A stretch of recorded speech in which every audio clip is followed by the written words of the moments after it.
ثالث متوسط الفصل الدراسي الثاني. كيف نذاكر للمركزي ب3 أوراق بس؟ شوفوا، الآن أنا مسويت لكم ملخص، هشرح لكم الملخص. هو عبارة عن 3 أوراق، وأقول لكم كل ورقة هتكون تحتوي على إيش. طيب، أول شيء تبدأوا تذاكروه، ودايما ابدأوا بذات تسلسل. نصيحتي لكم ابدأوا بذات تسلسل، بعدين بقول لكم ليش. شوفوا، أول شيء عندكم شيء اسمه الريل توك في الكتاب. طب إيش هو هذا الريل توك؟ هو عبارة عن معاني الكلمات. يجيب لك كلمة يقول لك اختار معناها أو تعريفها، زي كذا، يعني زي تعريف بالضبط. وأنا هنا شوفوا جمعتها كلها في ورقة واحدة. شوفوا، وحتى لو تلاحظوا إنه الورقة ترى تعتبر بسيطة، بس هي ليش ماخذة مساحة؟ أنا حاطة، شوفوا، التعريف بالعربي بعدين حاطة النطق بالإنجليزي، عشان كذا ماخذ مساحة، واللي هو ترى قليل.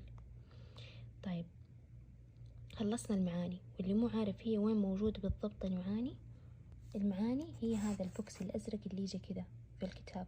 أنا جمعتها كلها اللي موجودة في المنهج كامل، حق الترم الثاني كامل. شايفين؟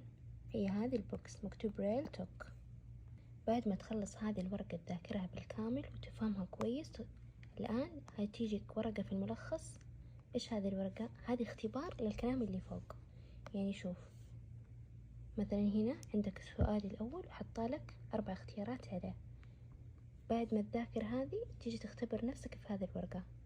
خلاص اختبرت نفسك، هتحصل هنا الإجابات. السؤال الأول إجابته بي، السؤال الثاني دي، وهكذا. سويت لكم يعني ورقة فيها المذاكرة تذاكر منها، وورقة تختبر نفسك فيها. هذا الريل توك خلصناها. طيب بعدها انتقل لإيش؟ للصور والأحرف الناقصة. الصور والأحرف الناقصة تيجي من هذه الورقة أيضا، كمان لخصتها في ورقة واحدة بس.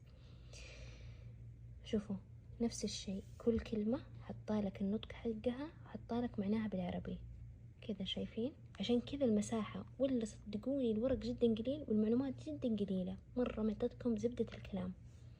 طيب، خلصت الصور والأحرف الناقصة، تنتقل بعدها للتوصيل. هذه اللي تجيك صلي في الاختبار، اللي هي إيش؟ شوفوا زي كذا،